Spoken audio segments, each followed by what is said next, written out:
Salut à tous. Tempête à la Maison-Blanche. Selon Miller, chef de cabinet adjoint chargé des politiques et de la sécurité intérieure, s'attaque frontalement aux médias et à la bureaucratie fédérale. Son message ? Joe Biden n'a jamais réellement dirigé le pays, et la véritable menace pour la démocratie ne vient pas d'Elon Musk, mais d'un État profond incontrôlable. Pendant 4 ans, selon lui, les médias ont fermé les yeux sur l'incompétence de Biden, et aujourd'hui, il s'indigne qu'un homme non élu comme Musk puisse peser sur le débat public. Mais qui détient réellement le pouvoir ? Des fonctionnaires à vie qui imposent leur propre agenda, bloquent les réformes et contournent la volonté des électeurs.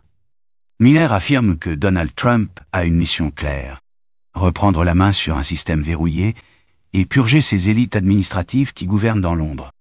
Un discours explosif qui pourrait redéfinir les priorités du second mandat de Trump. Écoutez bien, car ce qu'il dénonce change complètement la donne.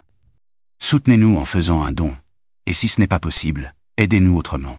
Likez la vidéo, laissez un commentaire et abonnez-vous. Chaque geste compte pour nous permettre de continuer à vous informer sans filtre. So you spoke about Doge. You said roughly $50 billion is set to be cut in a year of waste, fraud, and abuse by unelected bureaucrats.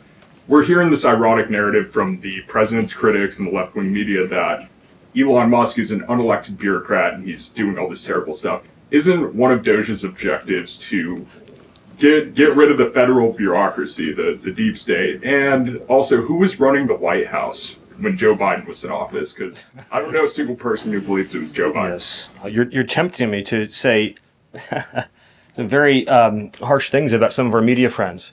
Yes, it is true that many of the people in this room for 4 years failed to cover the fact that Joe Biden was mentally incompetent and was not running the country.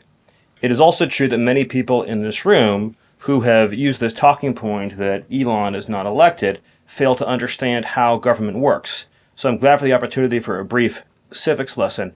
A president is elected by the whole American people. He's the only official in the entire government that is elected by the entire nation, right? Judges are appointed, members of Congress are elected at the district or state level, just one man. And the Constitution, Article 2, has a clause known as the vesting clause, and it says the executive power shall be vested in a president, singular.